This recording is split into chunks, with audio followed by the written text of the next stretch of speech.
wabarakatuh.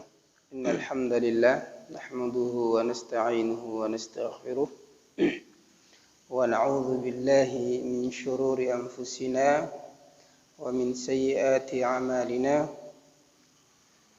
Man yahdihillahu fala mudilla lahu wa man yudlil fala hadiya lahu.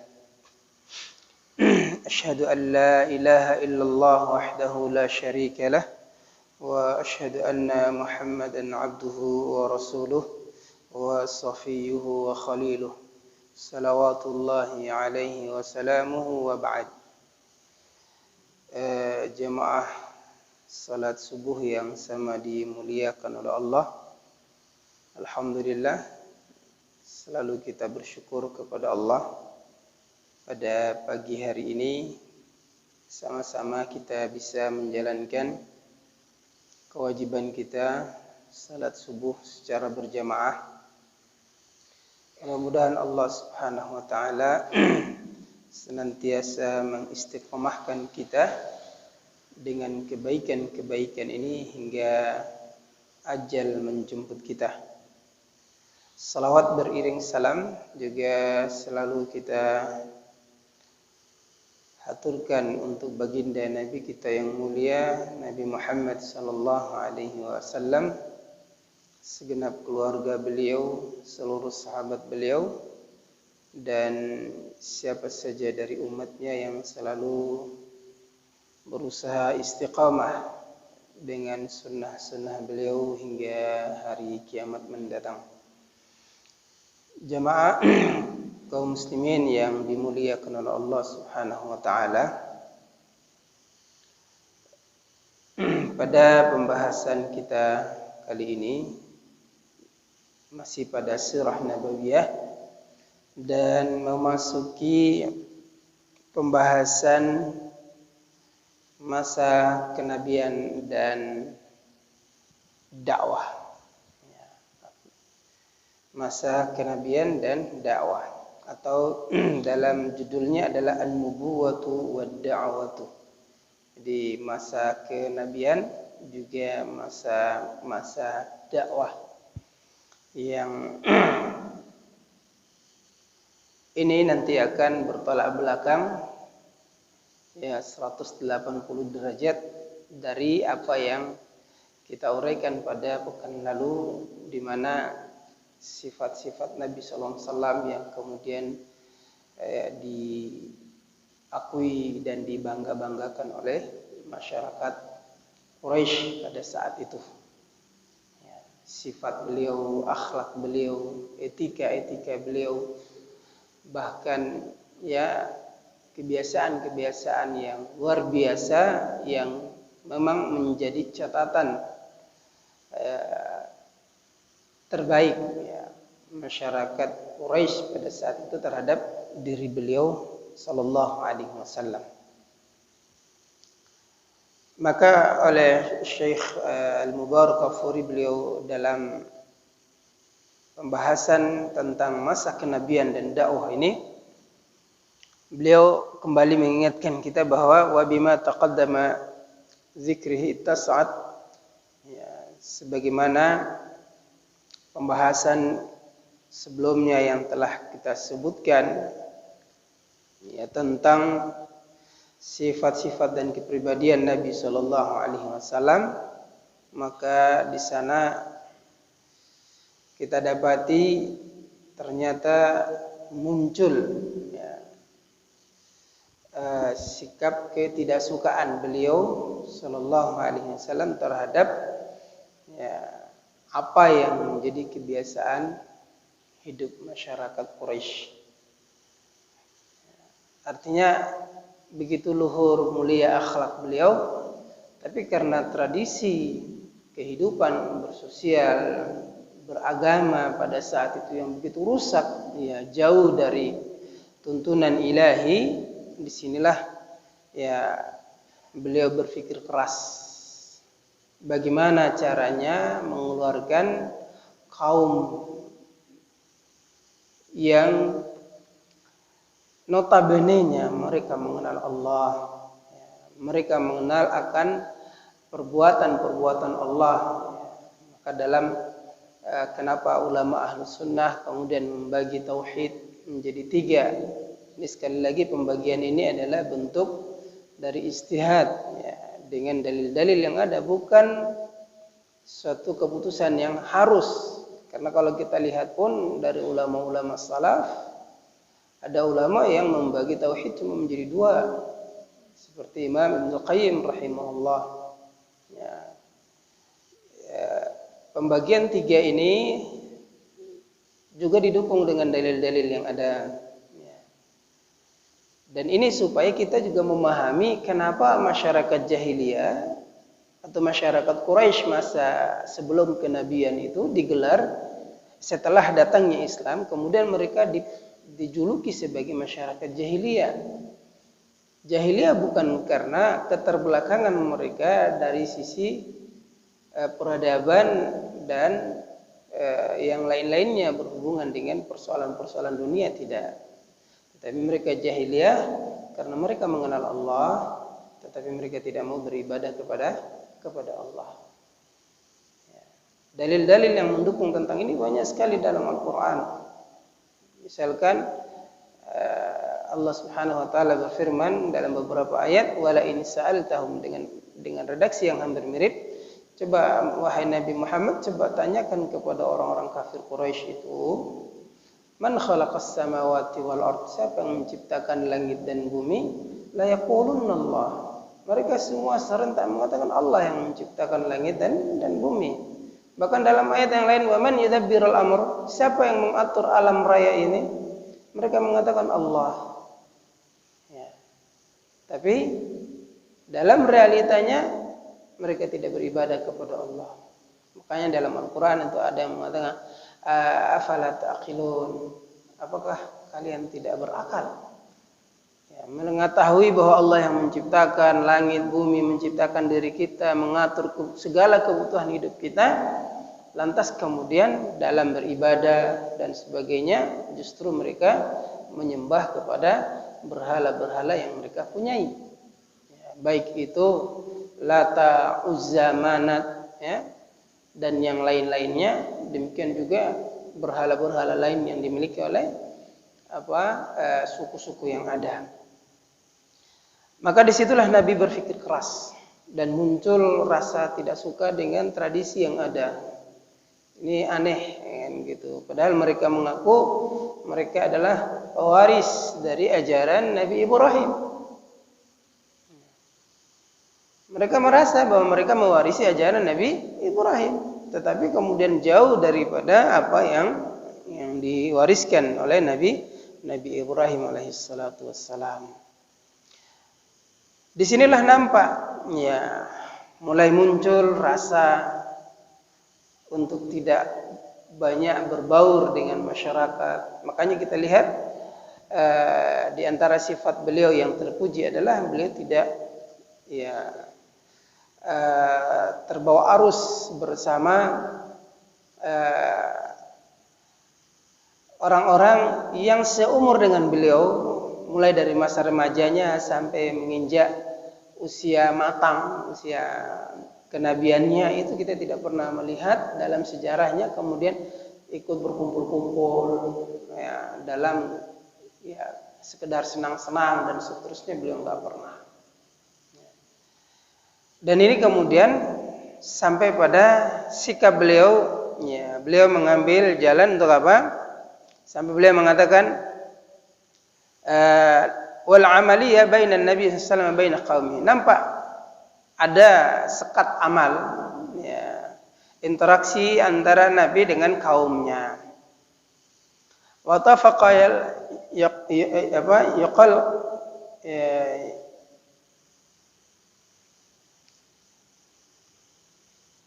ya wa tafaqa yaqliqu mimma yarahum. Dari situ beliau nampak gelisah. Ya. Nampak gelisah dari apa yang beliau saksikan, ya, minasyaqawati wal fasad, ya, dari ya kerusakan dan kesengsaraan yang akhlak mereka pun jadi rusak. Ya.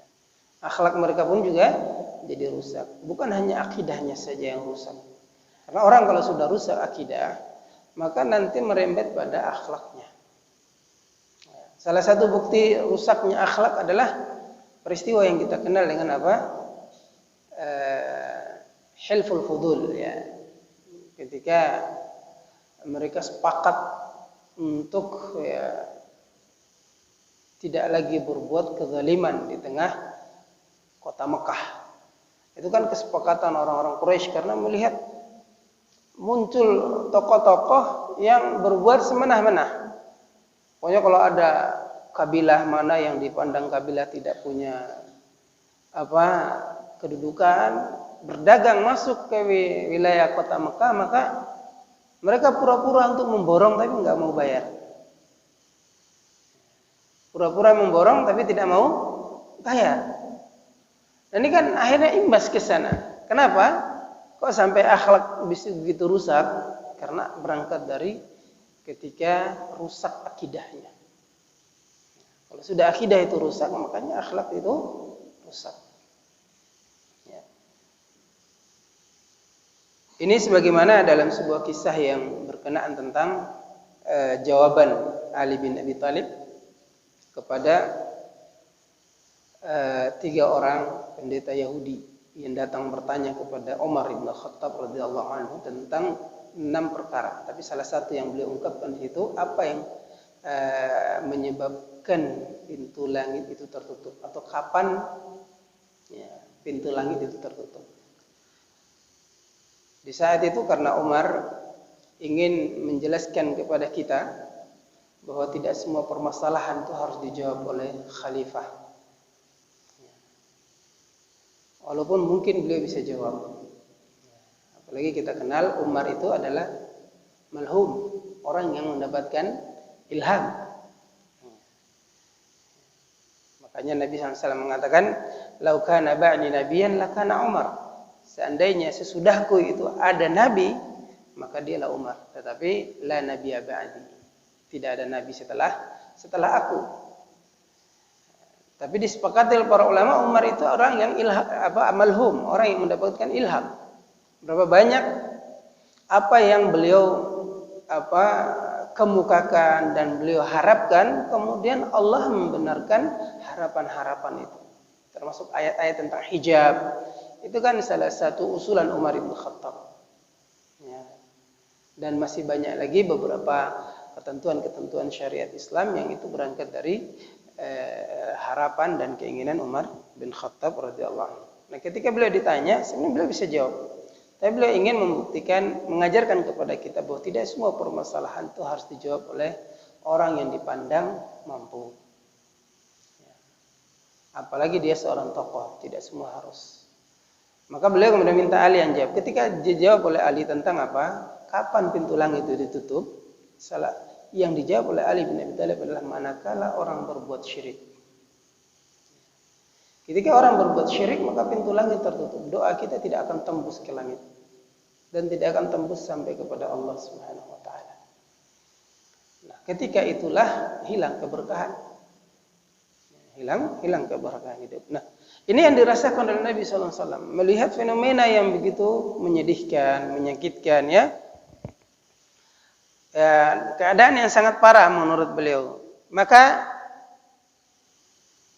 wa yarghabu fil i'tizali anhu. Di saat itu beliau kemudian berkeinginan untuk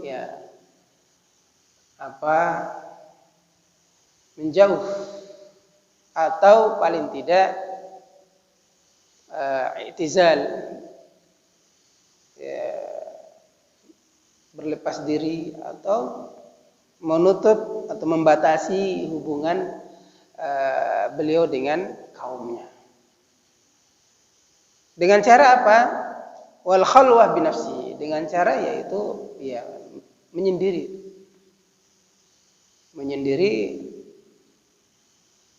Mungkin kalau bahasa yang sering kita dengar, mungkin orang bilang bersemedi gitu ya.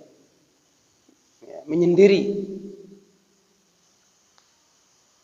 Tetapi langkah ini Nabi melakukan bukan untuk bukan untuk supaya beliau terbebas dari apa yang dialami atau didapati dikerjakan oleh kaumnya, bukan.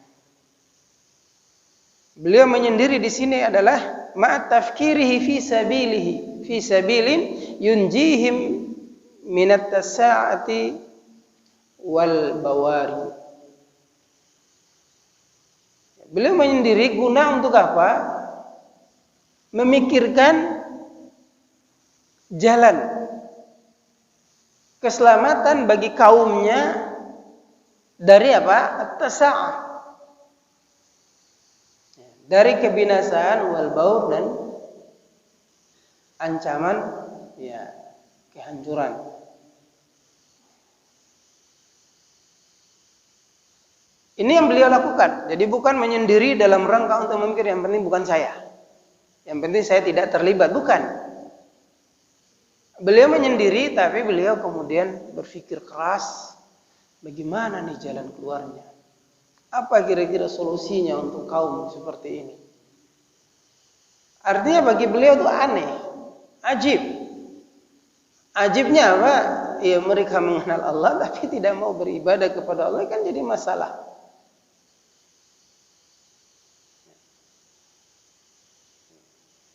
Bahkan kalau kita baca sirah tentang manasik di masa jahiliyah itu kan naudzubillah, sampai mereka tawaf itu telanjang bulat. Tawaf di Baitullah, di Ka'bah, mereka tawaf itu dalam keadaan telanjang. Padahal itu adalah manasik yang merupakan peninggalan ajaran Nabi Ibrahim. Tapi kenapa bisa sampai sejauh itu?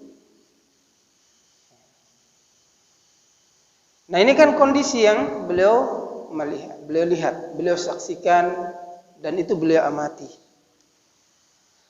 Washtadda hadzal qalaq, ya, washtadda hadzal qalaq, dan beliau semakin gelisah, ya, keadaan ini, ya, manakala usia beliau semakin bertambah, ya, maka disitulah beliau mulai mengambil sekat-sekat, ya. Jalan yang paling tepat adalah berkhulwah, menyendiri untuk sementara waktu, memutus hubungan dengan masyarakat Quraisy. Fa akhadha yakhlu bi gharin Hira. Maka bersamaan dengan itu beliau lantas kemudian berkhulwah atau menyendirinya itu di Gua Hira, ya, Gua Hira. Ya, Gua Hira ini dulu memang nama gunung itu sendiri. Ya, nama gunung itu sendiri yaitu Hira. Ya. Tapi oleh kita hari ini Bukit Hira itu sekarang dinamai dengan Jabal Nur. Ya, Jabal Nur. Yata'abbadullaha fihi ala baqaya dini Ibrahim alaihi salatu wassalam.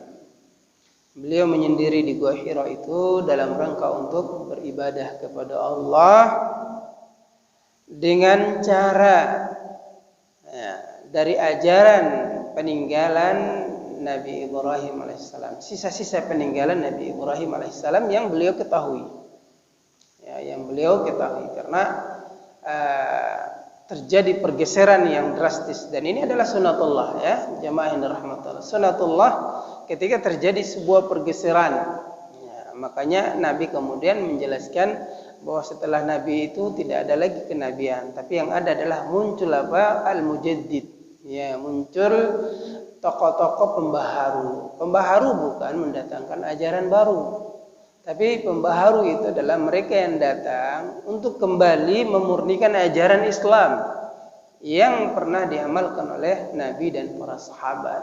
Karena setiap rentan masa 100 tahun terjadi pergeseran nilai-nilai, ya, Islam itu dari kehidupan orang-orang Islam. Itu bisa karena faktor, ya, tadi kejahilan, ya, faktor kebodohan, dan juga tidak ada niat untuk belajar. Yang ada hanyalah apa kata kiai, ya udah. Sudah itu. Jadi ini jadi masalah. Yang terjadi adalah fanatis, ya, ta'assub, ya, terhadap tokoh dan orang-orang yang kita tokohkan. Dan ini juga terjadi di masyarakat jahiliyah masa itu. Mereka sebenarnya adalah orang-orang yang masih berpegang teguh terhadap sisa-sisa ajaran Nabi Ibrahim alaihissalatu wassalam. Hanya saja kemudian nilai-nilai, ya, ajaran yang murni itu banyak yang hilang. Ya, banyak yang hilang. Maka inilah yang menjadi titik persoalan.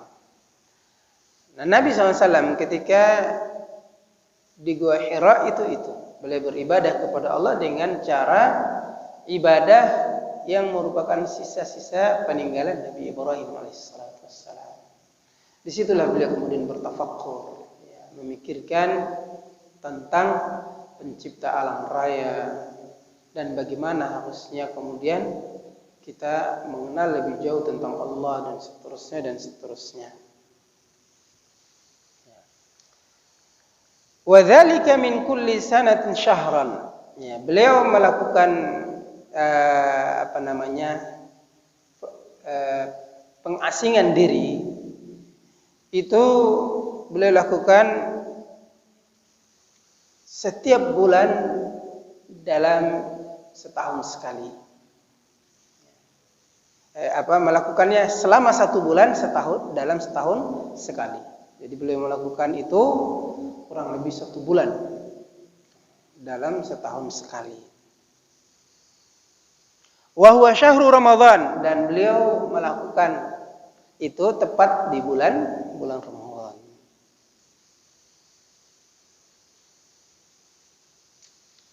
Fa idza qada jawarihi bitamami hadzal syahr insarafa ila Makkah sabahan. Ketika beliau sudah selesai melakukan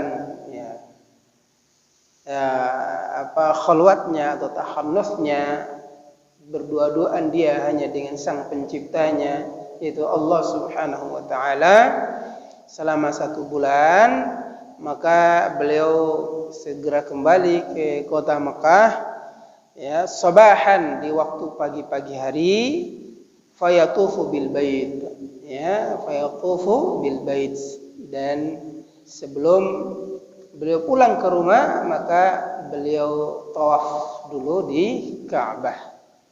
Sekali lagi, tawaf adalah ajaran Nabi Ibrahim yang kemudian hari ini menjadi manasik daripada haji maupun umrah. Thumma ya'udu ila darihi, kemudian beliau pulang ke rumahnya. Wa qad taqarra dzalika minhu 3 sanawat. Beliau melakukan hal itu berulang-ulang kurang lebih 3 tahun. Kurang lebih 3 tahun sebelum beliau benar-benar kemudian diangkat dan ditetapkan menjadi nabi dan rasul.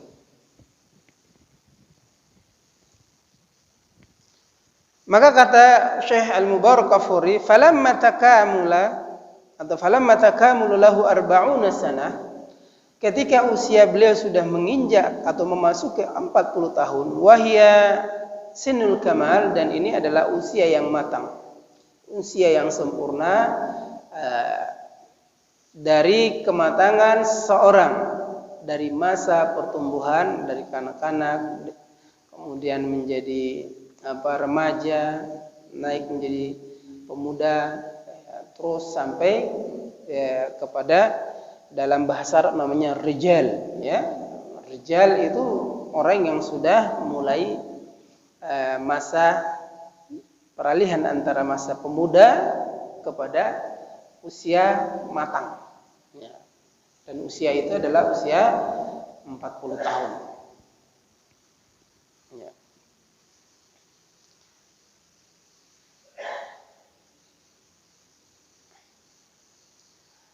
Walaha bi'tsatur rusul ghaliban, dan usia ini Ya, kata Syekh Al-Mubarakfuri adalah usia yang kebanyakan Nabi dan Rasul diutus pada saat usia 40 tahun.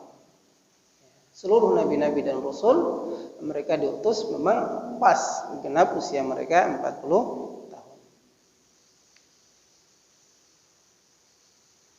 Maka wabada'a tala'in nubuwah, di saat itulah beliau mulai merasakan atau mendapati tanda-tanda kenabian itu. Ya, dan wa tubashirus sa'adah fi dhuhur, ya, dan mulai nampak juga ya kegembiraan dan kebahagiaan serta kabar-kabar gembira tentang kenabian itu. Fakana yara ru'yan salihatan taqa'u kama yara. Dan itu diawali dengan apa? Mimpi-mimpinya yang kemudian menjadi realita. Ya, beliau mimpi dan mimpinya itu selalu menjadi sebuah realita. Wa yasma'u as-sauta. Bahwa dalam mimpi beliau pernah melihat sebuah cahaya dan dari cahaya itu kemudian beliau mendapatkan suara, mendengar sebuah suara. Atau dalam kisah yang lain Nabi SAW sendiri mengatakan, inni la a'rifu hajaran bi Makkah kana yusallimu alayya qabla an ub'atha atau an ub'asa, ya. Beliau mengatakan, ini sungguhnya saya la a'rifu hajaran, saya mengetahui hajaran, ada sebuah batu di Mekah, karena dahulu, ya, artinya sebelum kenabian, yusallimu alayya, selalu mengucapkan salam kepadaku.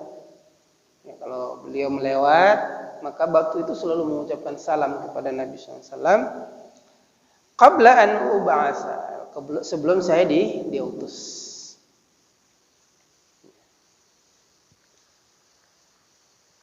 Jadi ini masa-masa menjelang kenabian.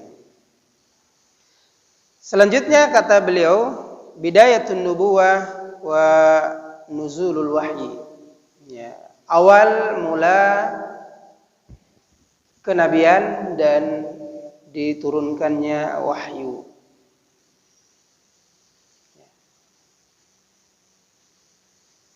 Jadi tidak pas usia 40 tahunnya. Jadi 40 tahun itu adalah masa-masa beliau sudah mendapatkan berita atau mendapatkan isyarat-isyarat itu. Isyarat-isyarat akan beliau ya, menjadi nabi, di antaranya mimpi-mimpinya itu jadi kenyataan, ya. Kemudian berjalan di Mekah, ada batu yang selalu mengucapkan salam. Ini adalah bisyarah, ya, kabar gembira dan berita gembira tentang kenabian itu. Walaupun mungkin beliau belum sadari.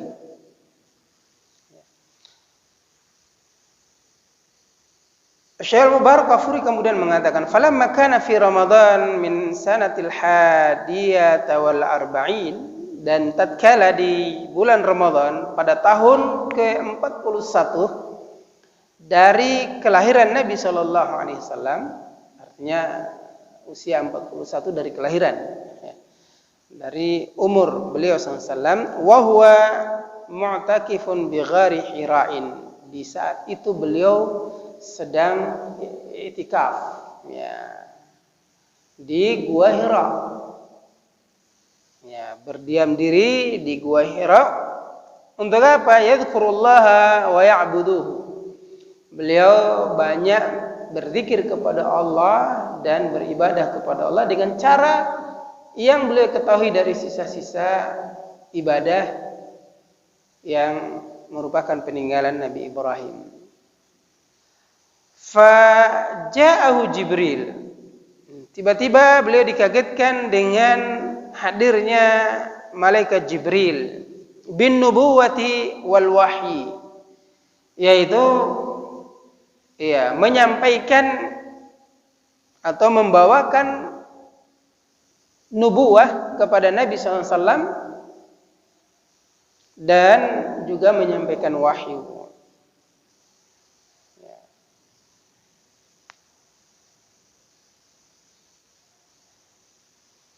Hal ini sebagaimana yang diriwayatkan oleh Aisyah.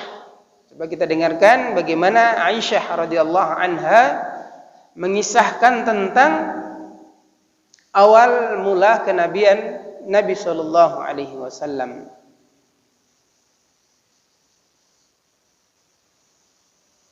Di mana Aisyah meriwayatkan untuk kita dari kisah ini dengan rinci. Qalat Aisyah, di mana Aisyah berkata radhiyallahu anha, awwalu ma budi'a bihi Rasulullah sallallahu alaihi wasallam min al-wahyi ar-ru'ya as-salihah fil manam atau fil naum. Awal mula kerasulan atau awal mula isyarat kerasulan Rasulullah sallallahu alaihi wasallam dan juga dari wahyu itu adalah berupa mimpi-mimpi yang menjadi kenyataan. Fakana la yara ru'yan illa ja'at mithla qalaq as-subh. Ya. Di mana Nabi sallallahu alaihi wasallam tidaklah bermimpi kepada mimpikan sesuatu impian kecuali ya beliau akan mendapatkan hal itu di waktu paginya.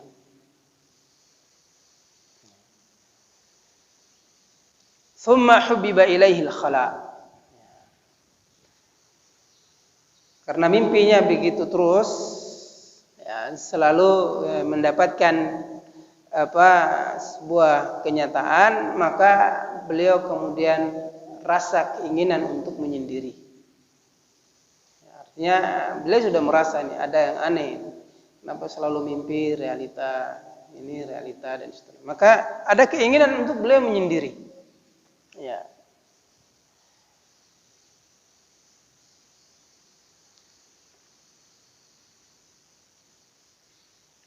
Wa kana yakhlu bi gharin Hira, maka pada saat itu beliau kemudian mengambil keputusan untuk menyendiri di gua Hira. Fayatahannath atau fayatahannathu ay yata'abbadu, artinya beliau bertahannath itu berdua-dua dengan Allah. Ya, makanya salah satu makna i'tikaf, i'takafa ya'takifu i'tikaf, itu orang yang tahannuth, dia hanya berdua-dua dengan Allah Subhanahu wa taala. Yang menyendiri, tidak mau berbaur dengan orang lain. Pokoknya dia sendiri itu hanya fokus dengan Allah, berzikir ya dan seterusnya, berdoa dan yang lain-lainnya. Ay ta'abbad artinya beribadah. Ya, beribadah kepada Allah Subhanahu wa taala. Fihi al-layali dzawata al-adadi qabla an yanzi'a ila ahlihi. Beliau melakukan hal itu di beberapa malam. Ya, sebelum kemudian beliau kembali ke keluarganya. Untuk apa beliau kembali ke keluarganya? Wa yatazawwadu lidzalik, untuk mengambil perbekalan. Ya. Kadang beliau kembali ke keluarga, ke istrinya untuk mengambil bekal, atau dalam riwayat lain kadang-kadang istrinya yang mengantar perbekalan itu. Kalau lama Nabi enggak pulang-pulang. Udah beberapa hari menurut Khadijah, karena Khadijah yang menyiapkan perbekalannya kan tahu. Perbekalan itu berapa hari kan tahu. Apalagi tahu pola makan Nabi itu kan tidak sampai kenyang. Tidak seperti kita. Ya, udah kenyang masih belum merasa puas kan jadi masalah. Ya, Nabi enggak, artinya makan sekebutuhannya saja belum sampai kenyang. Sudah berhenti. Ya. Jadi kadang-kadang beliau harus yang ngantar, Khadijah harus yang ngantar. Tapi kadang Nabi sendiri yang akhirnya menemui keluarganya dan mengambil, lalu kemudian kembali lagi ke gua Hira untuk melanjutkan tahannusnya tadi, ya, ibadahnya yaitu dalam gua. Hal ini beliau lakukan terus berulang-ulang sampai benar-benar kemudian beliau memperoleh wahyu kenabian dari Allah Subhanahu wa taala. Wa huwa fi gharin Hira. Ya, dan beliau ketika menerima wahyu tanda kenabian itu ada di dalam gua Hira. Yaitu apa? Faja'ahul malak, datang kepadanya malaikat, faqala iqra, kemudian malaikat itu mengatakan iqra, bacalah. Qala, kemudian Nabi mengatakan ma ana biqari, saya orang yang tidak bisa membaca dan menulis. Artinya tidak bisa membaca. Saya orang yang tidak bisa membaca. Jemaah sekalian, kita tahu Nabi ini adalah orang yang ummi. Ummi dalam bahasa Arab itu orang yang buta huruf dan buta baca. Buta huruf dan buta tulis. Artinya tidak bisa membaca, tidak bisa nulis. Hikmahnya adalah hari ini. Seandainya Nabi itu orang yang pandai baca, pandai nulis, wajar kemudian dia dikatakan tukang syair. Karena memang pandai baca, pandai nulis. Ini enggak pandai baca, enggak pandai nulis. Dan setiap persoalan yang ditanyakan, itu Nabi mengatakan insya Allah akan saya jawab.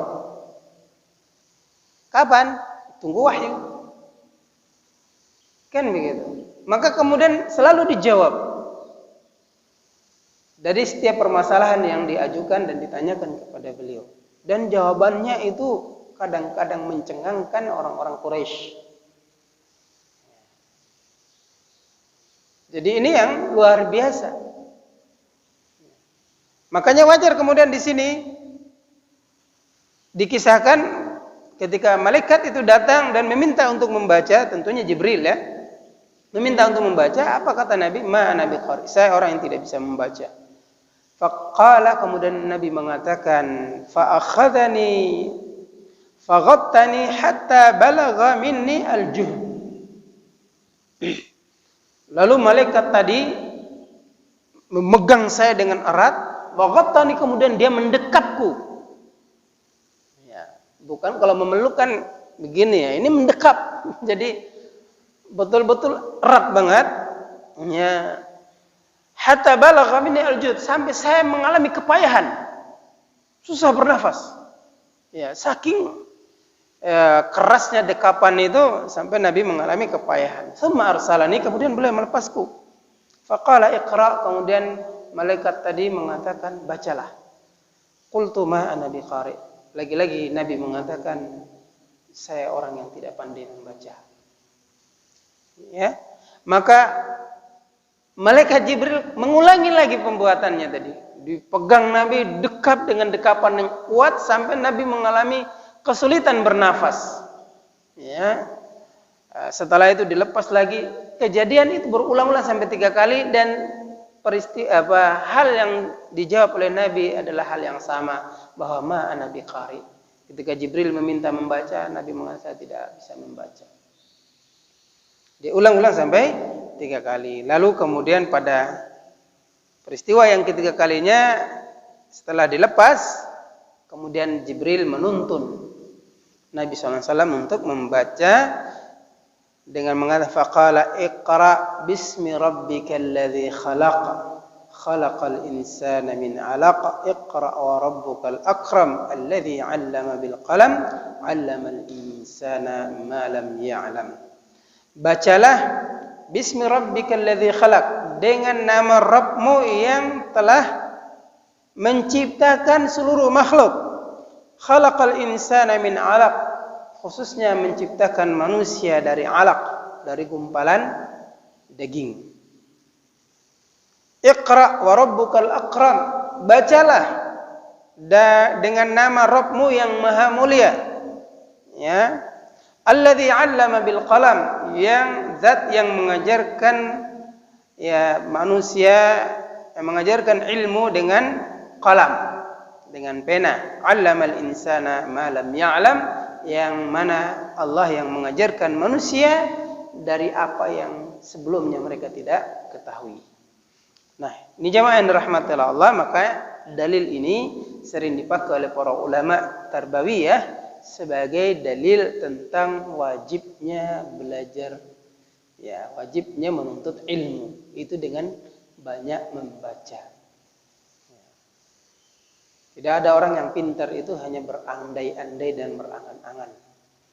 Tapi adalah rajin membaca. Semakin banyak kita membaca, disitulah wawasan kita semakin kuat. Demikian juga termasuk dalam Al-Quran. Orang yang semakin banyak membaca, maka setidaknya minimal bacaan Al-Qurannya semakin bagus. Itu ilmu yang penting.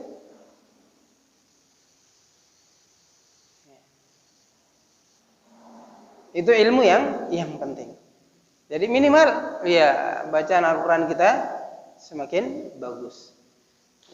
Ini seperti yang dikisahkan tentang orang Jepang, yang mana orang ini baca Quran aja mengalami kesulitan, tapi dia baca terus, nggak pernah berhenti itu baca Al-Quran. Kalau artinya sambil nunggu kedainya, kiosnya baca Quran, sampai anaknya terheran, wahai bapak ini baca terus, nggak pernah hafal.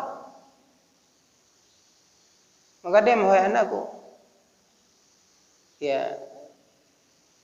bagaimana kamu pernah melihat orang menyelupkan sesuatu ke dalam air dan itu terus dicelupkan?